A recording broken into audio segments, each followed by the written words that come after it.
Welcome to the Film Riot Podcast. I'm Ryan Conley, and today's episode is probably my favorite episode that I've ever done. Not probably, it absolutely is, because today on the show, we have John Badham, who is an unbelievable director, an absolute legend, someone whose films were a part of what made me want to be a filmmaker to begin with. He made films like Saturday Night Fever, 1997's Dracula, WarGames, which when I saw when I was a kid was the coolest thing I had ever seen in my entire life. Short Circuit, Stakeout, Bird on a Wire, The Hard Way, Point of No Return, another Stakeout, and on and on and on. The man's filmography is incredible. He's an absolute icon, a brilliant director, and an author of a few books about directing and working with actors, including his new book, which is called On Directing, which the second edition is coming out in September. So that's definitely going to be something that you want to get your hands on. I have gotten a pre-release of the book, and it is really fantastic. It's absolutely packed with so much incredible and honest information. And so today I really wanted to pick John's brain about something that, for me as a newer director, I haven't done my first feature yet. Something that I'm constantly worried about and thinking about is working with actors that have a lot more experience than I do on features, these named actors, but even down to just that relationship with an actor, and how do you do that better? How do you come to that relationship in a way that's going to be most helpful for the talent to help them get to the place that they need to get to? How do you collaborate best? That's something that's always on the top of my head. And another reason I'm always having conversations with my cast on my productions is just to try to refine that better. And John had, of course, incredible things to say. So I'm very excited to get into that. But before we do, I wanted to thank today's sponsor, and today's sponsor is Nanlite. Nanlite creates incredible lighting products for filmmakers. We just got some of their lights about a month or two ago, and already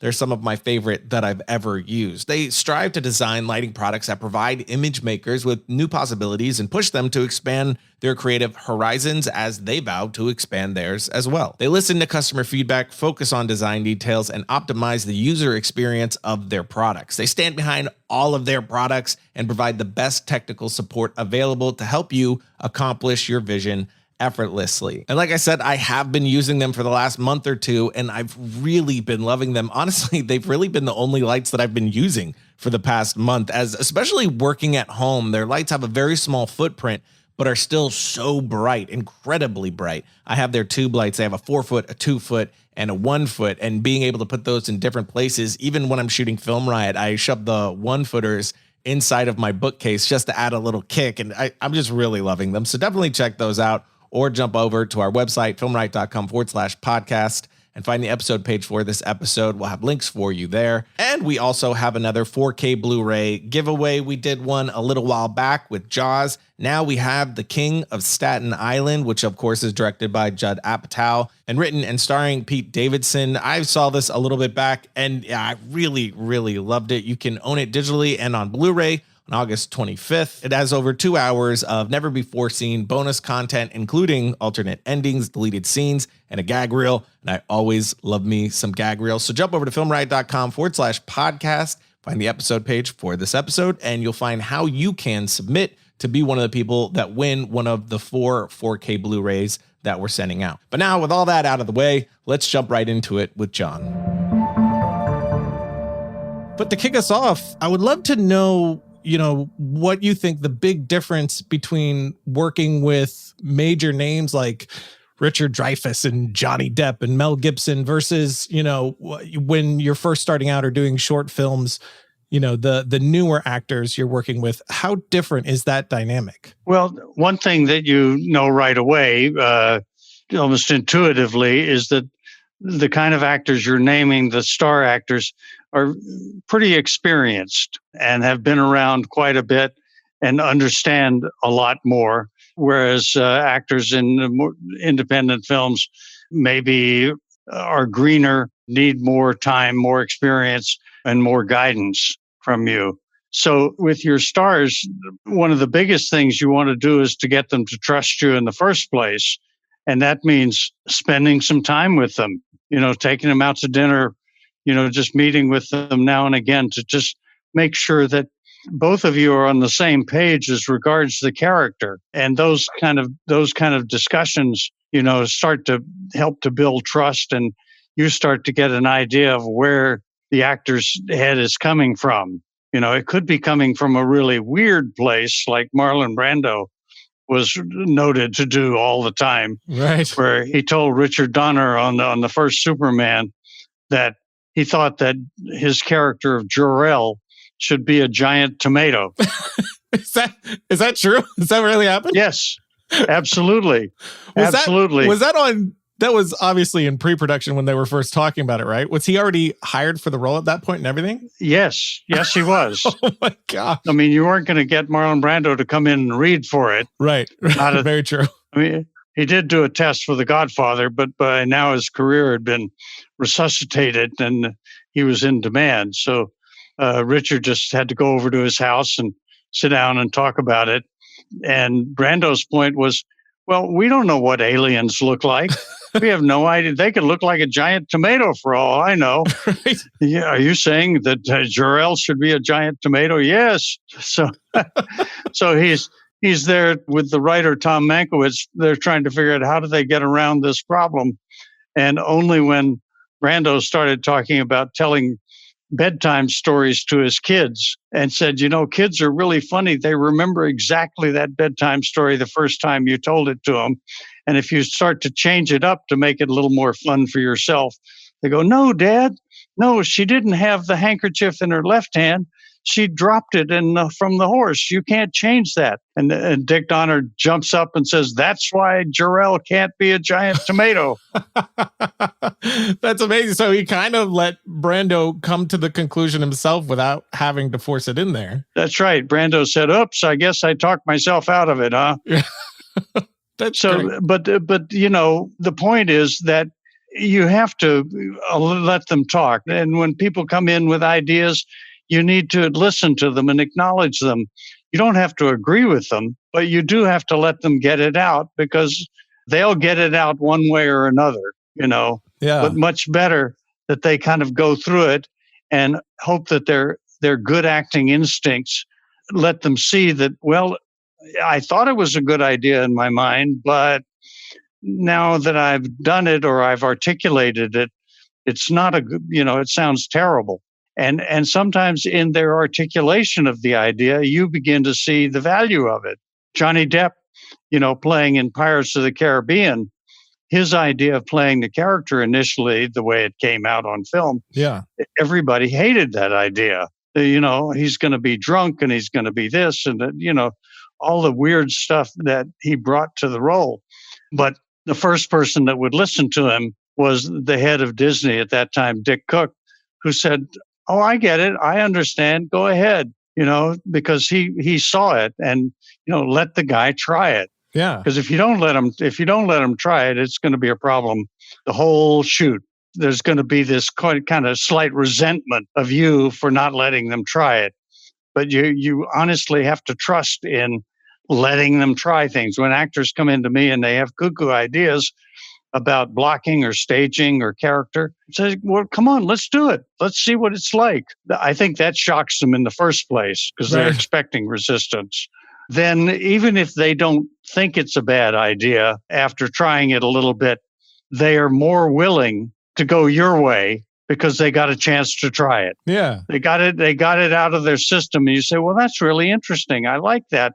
Can we try it this way? Then they're more likely to, to be up for it. Yeah, and I would imagine is that a big part of the process of building that rapport with them, like gaining their trust in you as a director? Say if like myself, if you're a first-time director and maybe you're not working with a name as, legendary as Brando, but it is a name actor who does have some experience in those early conversations. Well, I mean, first of all, in the casting process, I guess a lot of them aren't reading for the role. Sometimes they do, but are you meeting with different actors for the role, or is it more often than not that this is the actor we know we want and you're just going for them? And what are those conversations like? Well, if it's this is the actor we want, first of all, you're going to have them read the script so they know what they're coming in for. You don't want somebody to call you up and say, so and so wants to do your movie, and they come in and you find out they've not read the script, Right. that they have no idea what it is. I mean, you can't have a conversation about that. But if they've read it and that means they're kind of willing and want to talk about it, that's good. You want to talk and get their ideas out, make sure that you guys are on the same page and that you get along together. But you never want to cast somebody completely blind without having a conversation with them, no matter how good their film is. Yeah. Because you don't want that shock, that giant tomato shock. And if you don't have a relationship with them in the first place. So yeah, that's very important. And when it comes down to actors who are not so established, having them come in and read or just talk and meet you is very important. Get a look at what they're like. Ask them to try things in different ways. Let's try it as though this is a comedy. Let's try it as though this is a tragedy. Instead of trying to persuade the person in this scene, what if you try to seduce them? Right. So you're getting an idea, not that you're trying different things, but what's the actor's range like? Are they able to respond? Or are they like some actors who give you what's famously called the office reading? And they give you this brilliant reading and you're knocked out and it's wonderful. But when you get on the set, you find out that's all they can do. Right. But now instead of just one person doing their one trick pony, you've got the actor interfacing with one or two or three other actors who all have their own individual things and they have to learn to blend together. Well, if you've got an actor who can only do one thing, then that's, not the flexibility that you'd like to have. Yeah. You'd like to have people who listen to each other, who talk to each other. There's a byplay back and forth, and it's not just a mechanical reciting of lines. Yeah. Because so much of acting is about reacting and interplay. And once you have, gone through that process and you found that person that works with you and is getting what you're trying to do and you're moving forward, you're not in production yet. How often have you done rehearsal and how important do you think rehearsal before ever stepping on set is? I think rehearsal is really critical. Now, I come from a theater background where, you wouldn't think of doing anything without a decent amount of rehearsal. Yeah. Film has a different take on it and has always been a little suspicious about rehearsal. And for some reason, we think that actors are like robots and we can just kind of flip a switch or program the stuff into them. And that's far from the case. They've learned the lines, but now getting used to the other actors, getting used to the set, getting used to the new staging that you're putting on them is all stuff that is works so much better, is so much easier when you've had a little bit of chance to rehearse in advance. I mean, maybe you can only get a day, maybe a couple of days. Anything you can get, even a couple of hours, is going to be better than just walking on the set and saying, okay, scene 25 here, let's see, you stand over here, you stand over here. Maybe some very skilled actors can do it. I hear that on the new Lethal Weapon that they have very little rehearsal. They just kind of get a rough blocking and boom, they just start shooting. Well, in most cases, that would be crazy. Yeah. That would be absolutely nuts. But those particular actors, that's their skill level. And I think a lot of people are afraid of rehearsal because they don't know what to do with it. Right. And what they hide behind is saying, well, it won't be spontaneous. Well, spontaneous if you're nervous or frightened or don't quite have the lines, really comfortable so you can properly listen and talk to the other actor. Or spontaneous is just crappy. Yeah.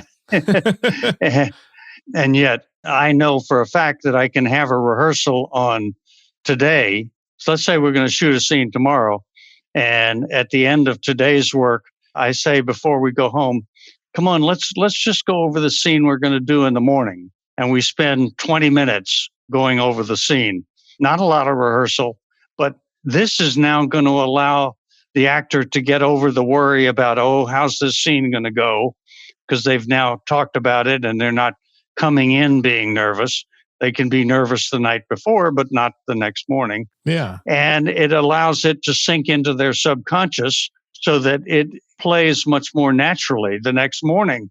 And you can see the difference. Next morning, they'll come in, they're just confident, they're, full of enthusiasm, they're not nervous and frightened, which happens quite often, even with experienced actors who just learn to cover it a little bit better. Yeah. But that's a great trick, trying to rehearse a key scene tonight for something you have to do tomorrow, even if you didn't have a chance to get any rehearsal in beforehand. And when you're doing those rehearsals the night before the day that you're shooting it, are you actually like playing out the scenes, or are you more just going through it together to get on the same page? I mean, are they actually performing those moments to some extent, or is it just a conversation? No, perform the moments, go through it. I mean, I do a very simple thing.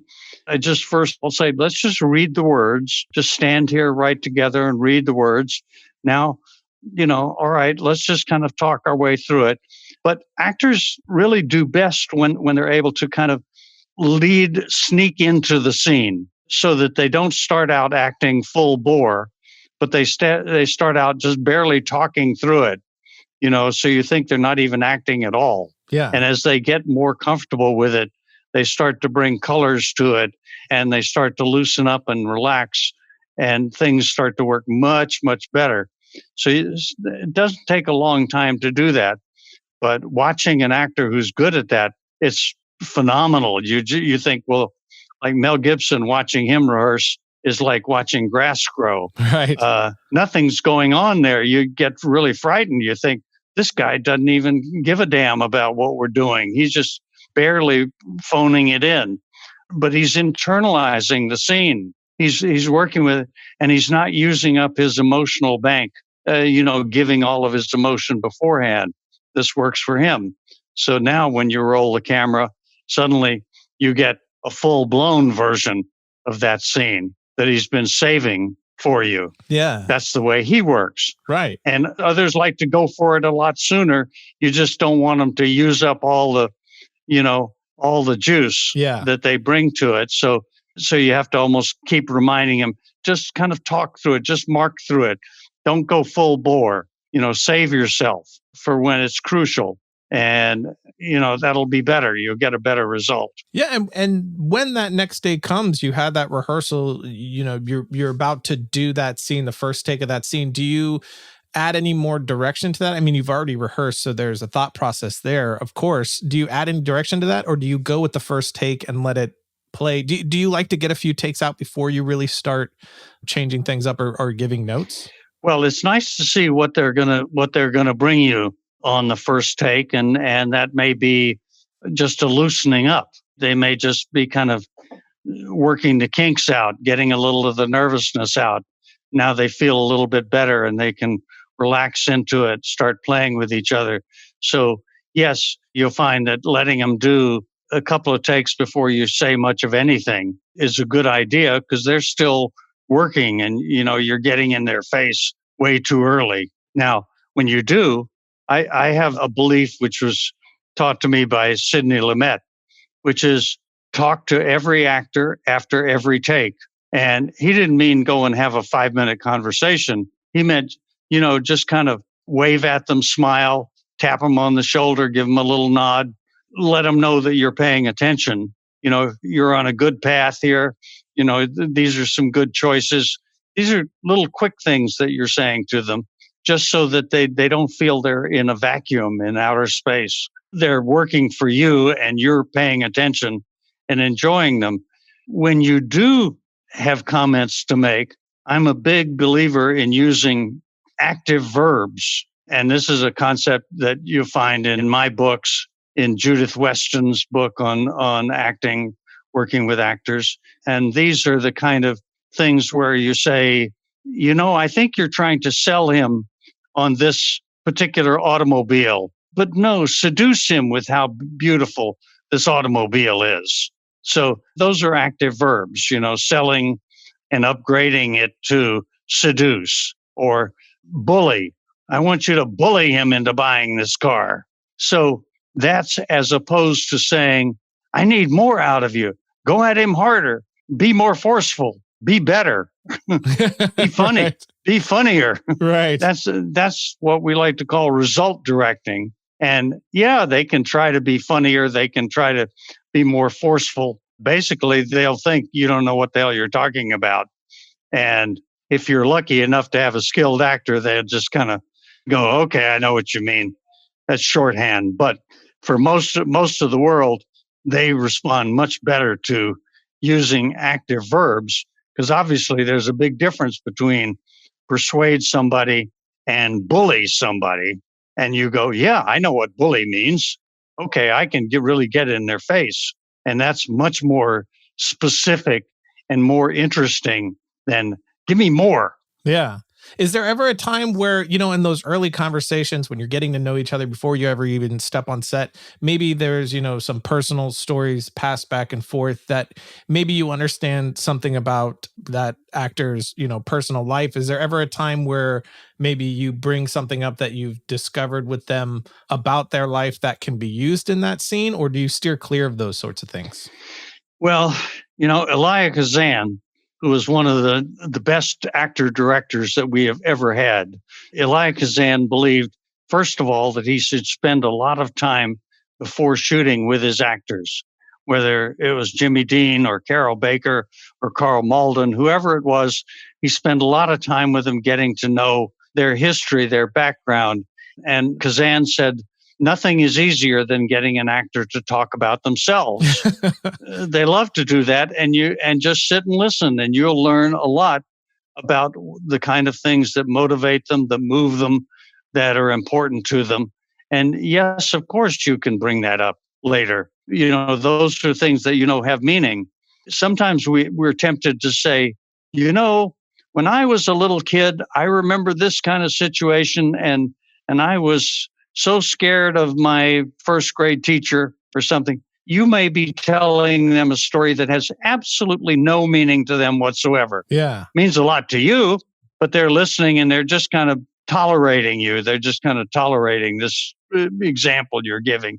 But gosh, if you know a little bit more about their background and you say, you remember you were telling me that story about the time you were on the school bus and got beat up by that big kid in the back? That's going to have a lot of meaning. That's going to give some good emotional recall to that actor. So yes, of course, the more you know about the actor, the more you can be helpful. It's not manipulative. It's being helpful. It's, just pointing out things that have meaning to them. Yeah, just sort of trying to get them into the right lane for the scene, pretty much. Yes. Yes. And sticking on notes a little bit more, going in between those scenes, you said talk to them after each scene. Maybe you're on, third, fourth take.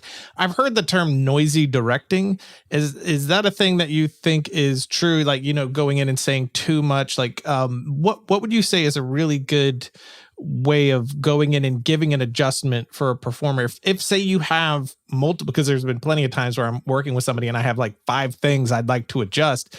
Is it bad to go at more than one adjustment? Should you really just give one and then go from there? How are you usually altering that? Especially because, every actor is different.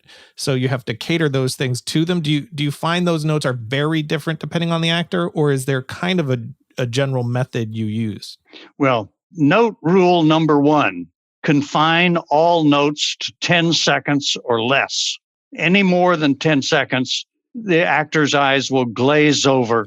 It's too much to absorb. Rule number 2, think of it like a basketball coach or a tennis coach who is trying to help you, sink a good shot or serve well. They're going to come in, they're going to give you one note, because any decent coach knows that if you give you 2 notes, it's too much to think about. Sure. Same thing works with acting. You've got 4 or 5 things you want to tell them. You just kind of have to prioritize and go for the most important thing first and try to work with that, and then back off down the line.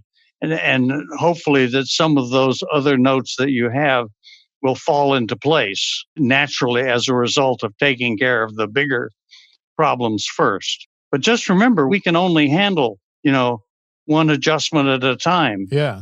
really well. And the others will kind of get strewn and laid by the wayside and completely forgotten about, or it becomes a jumbled mess as the actor is trying to do too many things at once. Sure. So, keep the notes short, very specific, and one thing at a time. And what about if they're disagreeing with that note? You two are seeing the moment in a different way. How are you going about that situation? How do you see this playing? One thing is interesting that I like to try is coming up and saying, "Gosh, in that scene, when you went out the door, you just went straight out the door." Yeah. Gosh, I never thought about it like that. That's an interesting choice that you went straight out the door. I would have thought that maybe you might have stopped at the door and turned and looked back at your scene partner and, given him a look. No, I just wanted to get out of there. I just wanted to look back. Well, okay. Would you try it with a look back? And well, no. Okay. Well, let's do it. Let's do it your way. So you go back and forth, you let them try it, absolutely let them try it. And then you're just trying to kind of have conversation about what stops you from making that look back. What is it that's giving you a problem? There must be something I'm not seeing here, and let them explain it. Then I bet you something is going to come out that there's some reason they don't want to turn and look back.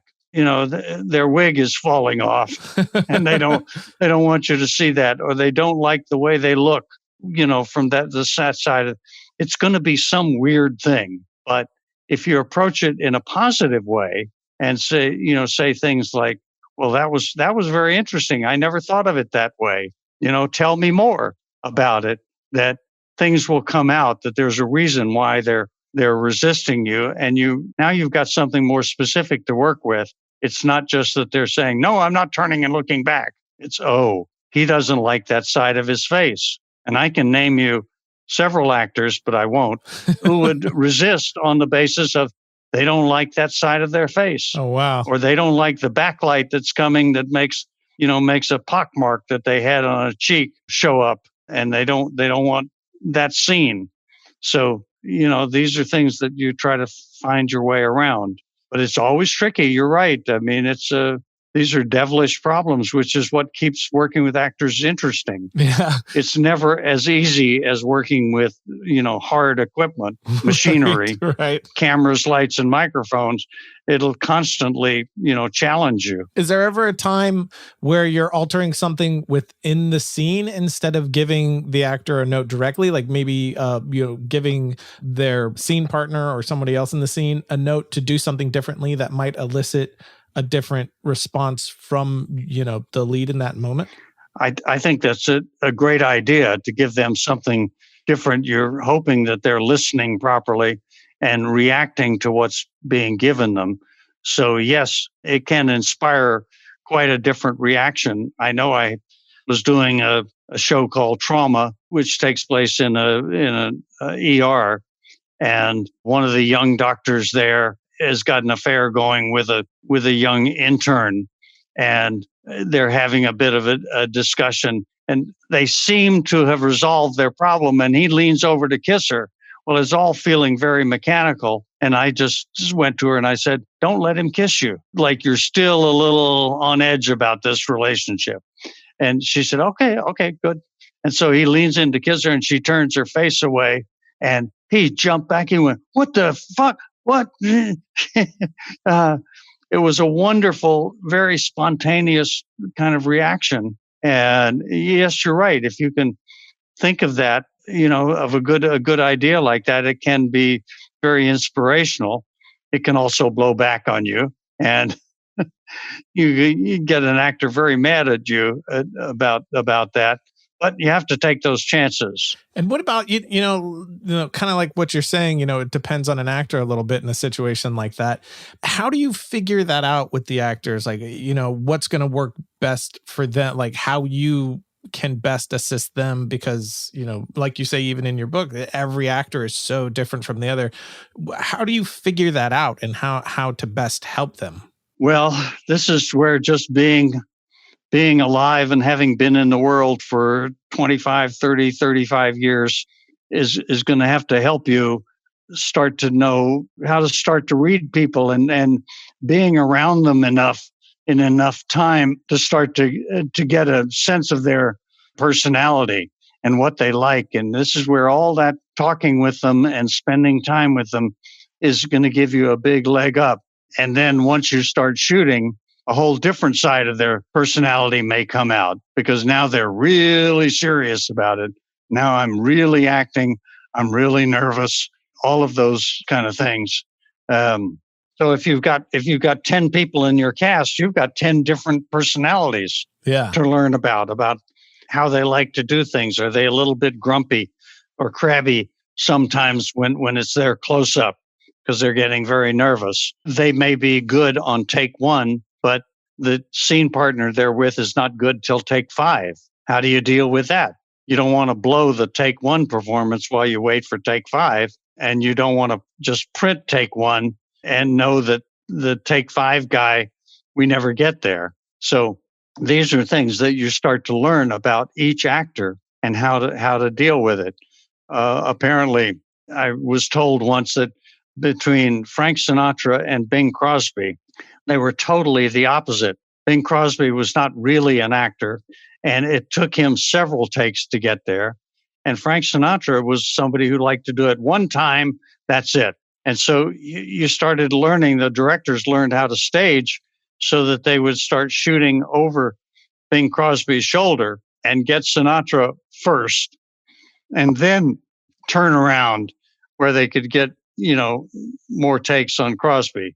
You just kind of learn that as you go, as you're figuring out what the actors can do or can't do. Yeah. And what about, in those moments when you said like 10 people, maybe not that many, but you have a scene where you have multiple actors working this scene and you've done several takes and the whole thing just feels like it isn't working. What do you do in that moment to maybe shake it up, to try to find this thing that just doesn't feel like it's coming together?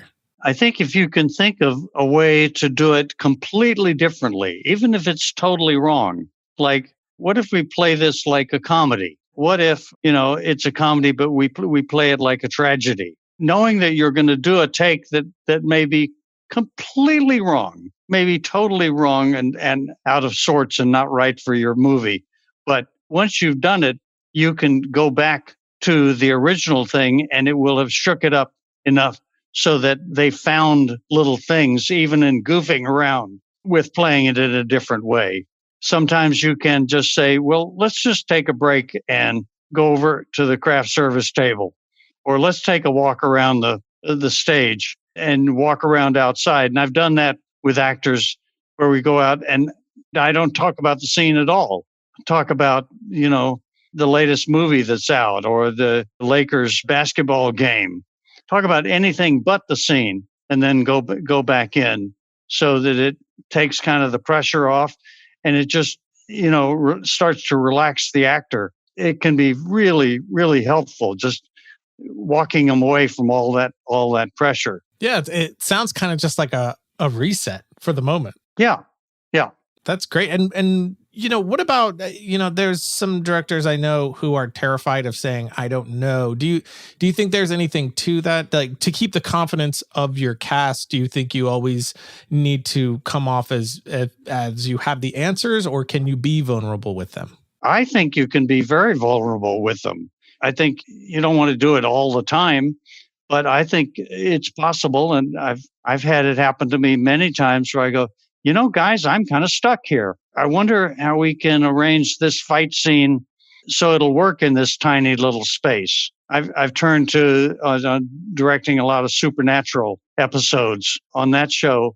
One of the lead actors, Jensen Ackles, has also directed a lot of episodes. And I can turn to Jensen. I say, Jensen, how would you do this? What do you think would work? And people will jump in to help in lining up a shot. I'll, say to the camera operators, what's a good angle here for this, guys? What do you think? So people are willing to help. And what you don't want to do is come in with no ideas whatsoever. Yeah. You don't want to come in to stage a big sequence and go, oh, guys, I don't know what I'm doing here, because then they'll get angry. They're going to go, no, we're not going to. But if you've got little problems here and there, people are more than willing to help out. That's great. And we are coming close to the end of your time here. So I did want to jump to a couple of questions that were submitted from our listeners for you. And the first one was, which I think is really interesting, was, can you think of a time that maybe an instance that was one of the more challenging moments that you had directing an actor, and how you solved that specific moment? Well, I did a Dracula movie with Laurence Olivier and Frank Langella some years ago. And it was a scene where Laurence Olivier has gotten over Dracula's coffin and is saying a prayer into the coffin, and takes the holy wafer and says a prayer in the name of the Father and the Son and the Holy Ghost. I denounce you, or I kill you, or whatever the hell it was. And I had Laurence Olivier's character was supposedly Dutch, and he could speak English, but he was a Dutch character. And he came to me and he said, oh no, I have to do this prayer in Dutch. And I'm really nervous. I'm saying, well, I don't know if anybody's going to understand what you're saying. I mean, how many people speak Dutch? And maybe we should do a version in English. Absolutely not. I'm not doing that at all. That's heretical to pray in a language other than your own. And there I am with a crew standing all around me. We're 5 minutes from lunch, and we don't want to go into any kind of meal penalty. And I'm just really stuck with it. And he's very stubborn. I frankly didn't know what to do. I just kind of repeated myself, and he turned and he said, oh, all right, let's just do it. And I went, okay, quick, roll camera, let's go. And as I'm running back behind the camera, I'm thinking, oh, he's just going to walk through this. He's just going to give me a really sorry version of Right. this, just to say he did it. And he did it absolutely in English beautifully. I mean, it could not have been better under any circumstances. And we cut, print, okay, we're going to lunch. Okay, great. And he points his finger at me and he says, young man, come over here. That's when you could call me young man. Right. That was a while ago. And I go over to him and he says, I just want you to know that I only did that so that I wouldn't embarrass you in front of the crew. But if you ever use that, I will tell the press that you lied to me. And I go, yes, sir. Yes, sir, Lord Olivier. What else do you say? Yeah. I got it. I got it, coach. That's great. All right. Well, we have come to the end of your time. Thank you so much for taking the time. And again, I'll be telling everybody about your book. It really is fantastic. Well, thank you. And I say I really enjoy your site, your website, and I'll be looking back at it some more in the future. That's incredible. Thank you. All right. Well, take care. And that's it for today. A huge thank you to Mr. Badham for taking the time to chat with us. He has an extremely busy schedule, so it was a real thrill to sit down and talk to him about working with actors. I know I got a lot out of this, so I'm sure you did as well. Again, definitely check out his book when it comes out on directing. I'm halfway through it now, and it's one of my favorite books on directing that I've ever read. So definitely jump over to filmriot.com/podcast. You'll find more links for John there, plus more about his book as well. You can find me online at twitter.com/Ryan_Connolly. And until next time, don't forget to write, shoot, edit, repeat.